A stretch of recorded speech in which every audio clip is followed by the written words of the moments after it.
pets. Meet the mango. Mango, the pet. The only way which is speeding up the DNA activation is love.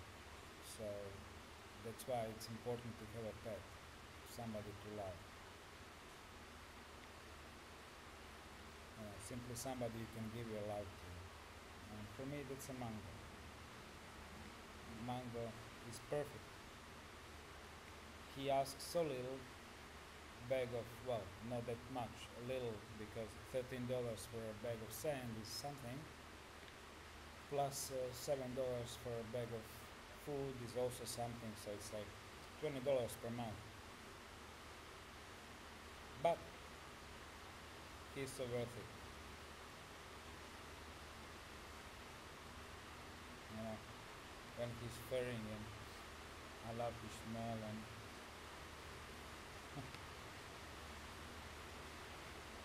he's great. I can like put him on my chest and just my heart opens, man.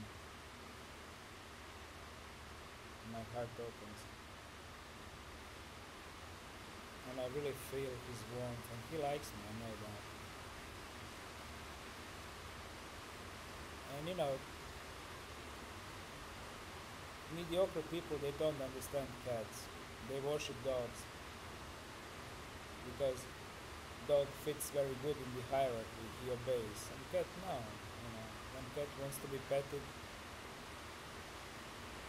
cat will come and simply go. And that's what I love about cats. But when I speak about dogs, I have to say that dog with a soul is the greatest friend you can possibly have, really. Those eyes and real love, you can only get it from a dog, but only minority of dogs. But cats normally they get it, you know. They give you your free space when you need it.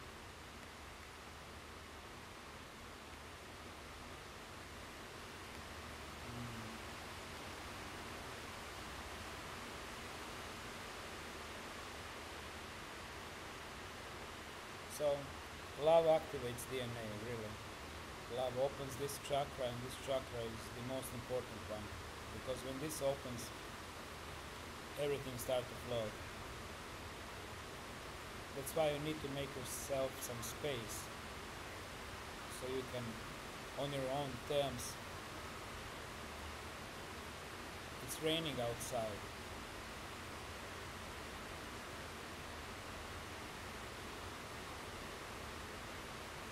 Do you hear me? I hope so.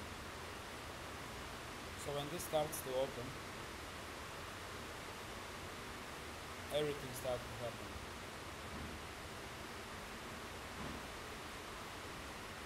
Whole connection. See, now he got it. He's cool. He's off. Love activates your DNA. How to open your love chakra? I used to have, back in 1999, my chakra, love, heart chakra, open all the time. Then I end up doing this job. Things happen, and I got beaten by the competition, as a number of guys from my company, and after a couple of months of traumatic period, it simply closed for a very long time.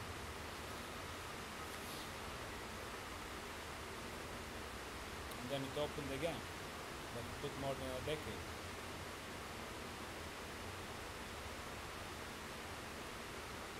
So system will try to do anything to stop this from opening. And for me, grinder was always job.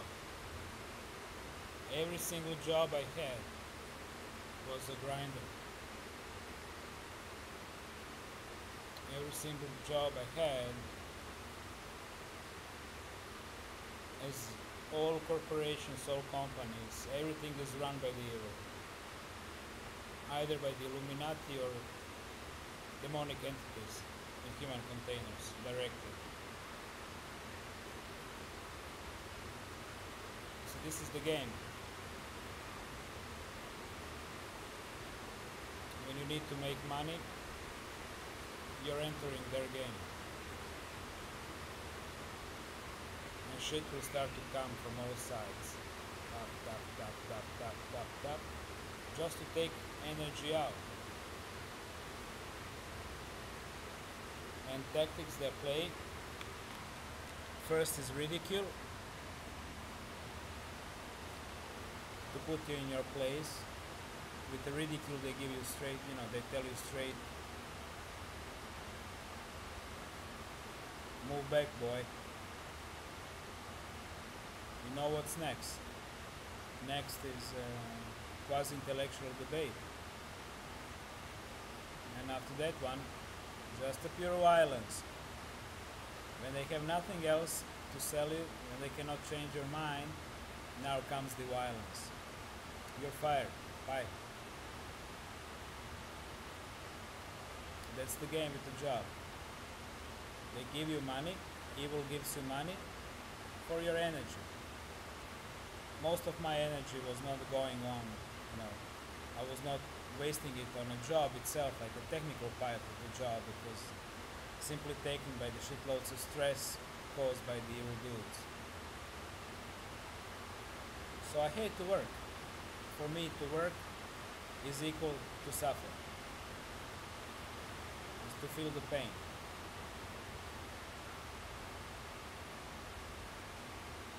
Being tour guide or being photographer on cruise ships or being teacher, always same story. You work for the human shit, you work with the human shit, and therefore you feel like a shit. Lies, accusations, bullshit all the time. So I don't really get the people who are proud of their jobs. What are you proud of, really? You just eat shit. That's what job is all about. You eat shit.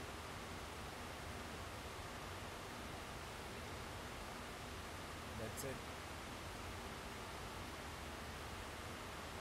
And it's gonna be like that as long as we don't change the system. But completely. And this leads me to the thing I got in so many of my meditations as a pulse. Like, you guys don't realize how powerful you are. I mean, you are the energy, right? They feed on you, right? They don't have energy. That's their weakness, isn't it? Their strong part is it's their turf. They can hit you from the dark and they own everything.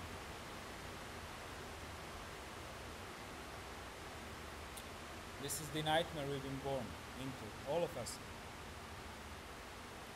No memory, dumped into already very well programmed families, and they just gonna start beating you from the very beginning until the moment they can't. That's what parents do. They beat you for your own good until you start fighting back. Then they can't beat you for your own good anymore. And as a kid I was, I really believed in that. I was like, but I noticed one thing. I was in the 6th grade, and in the gym, I was the only boy with the bruises. And I asked them, how come you don't have bruises? I said, why? Your parents are not beating you? I said, no. Then I went home and said, Mama, boys told me, their parents are not beating them. And she said, they're lying. Okay, Mama's always right. That stuck into my mind. Like, how come I'm the only one who has bruises?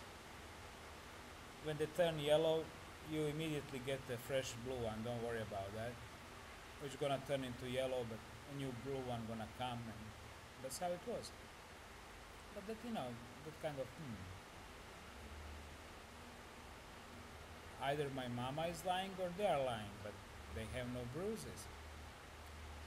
So, logic is a good thing.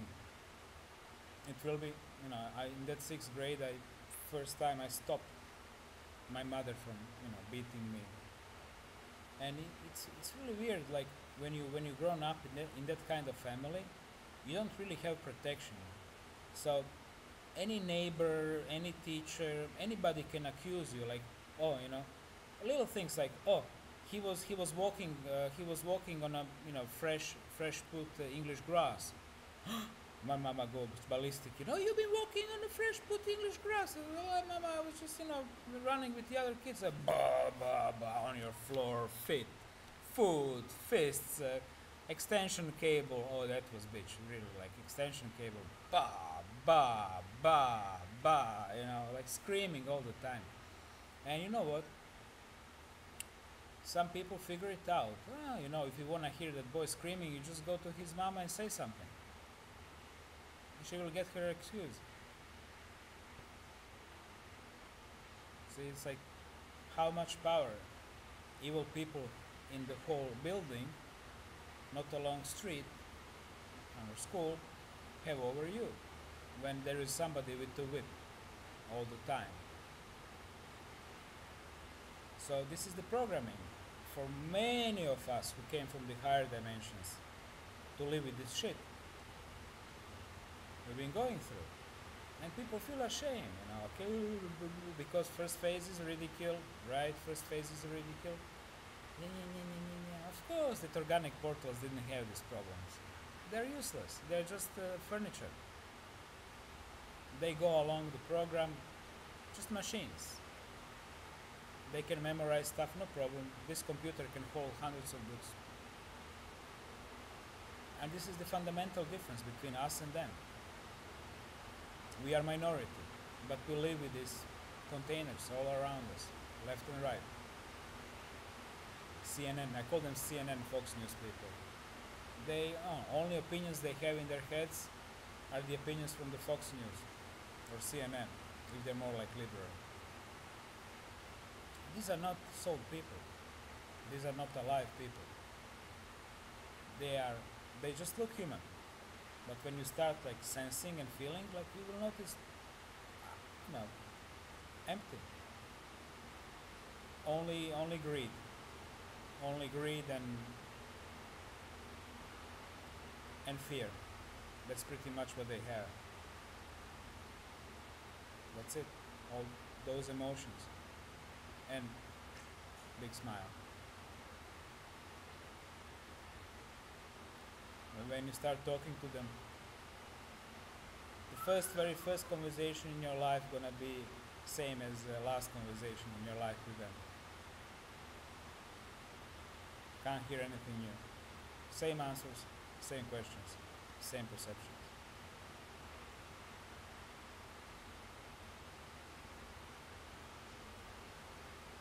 So, in the context of depopulation and splitting those two realities, what's the damage in a mass death of organic portals? Meat, which was seemingly alive because it was moving from home to work, from work to pub, from pub to home, and then that's it, is now dead, decomposing somewhere in a ditch. Big deal. No, he was never alive anyway.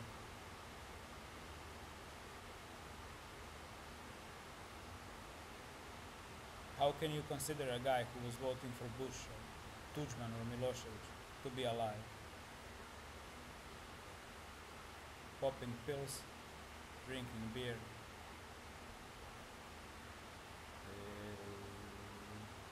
remote control, the changing channels.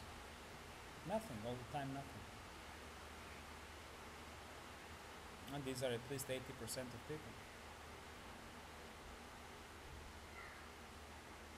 Dead. Always been.